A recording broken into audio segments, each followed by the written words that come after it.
Don Gero Manganello è l'animatore quest'anno, l'ideatore, chi seguirà da vicino la festa del 1° maggio dei giovani in festa, appunto, un momento di grandissima importanza che vede migliaia di giovani, di ragazzi, di fedeli confluire quest'anno a Ravanusa. Ecco, ma parliamo quale sarà in linea di massima il programma che ancora deve essere anche limato in alcuni dettagli.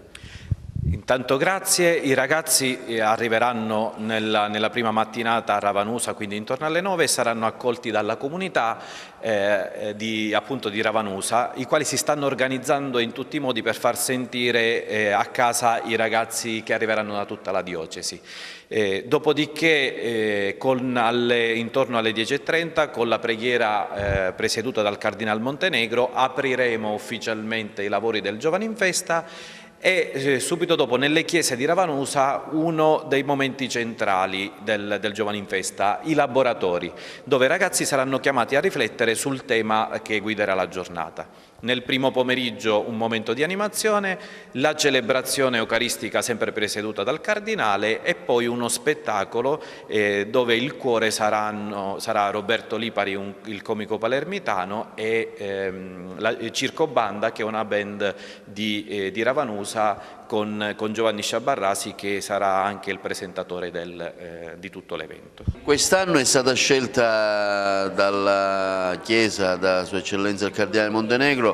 il comune di Ravanusa per ospitare la festa del 1° maggio. Sicuramente un incontro importante che vedrà tanta gente riunirsi non solo per motivi, diciamo, di chiesa, ma sarà anche un momento anche per visitare la città. Ecco, come comune come vi state organizzando e cosa state predisponendo?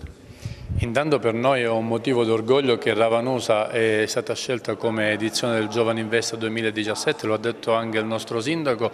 e siamo pronti per ricevere i tanti giovani che arriveranno a Ravanusa, la città del Monte Saraceno, che per l'occasione, come ha detto bene lei, potranno visitare sia alcune delle nostre parti della città, angoli storici, ma soprattutto le chiese dove si creeranno momenti di aggregazione, momenti di preghiera. Il Giovani in Festa, lo sappiamo tutti, ormai va avanti da moltissimi anni, è un momento di aggregazione di giovani che arrivano da tutta la provincia di Agrigento e noi siamo pronti, abbiamo curato tutti i particolari, l'abbiamo fatto in sinergia con, diciamo, le comunità religiose, con le associazioni locali, con ovviamente le forze dell'ordine e il comando dei vigili urbani, e siamo, come dicevo, pronti ad accogliere con piacere e con amore tutti questi ragazzi.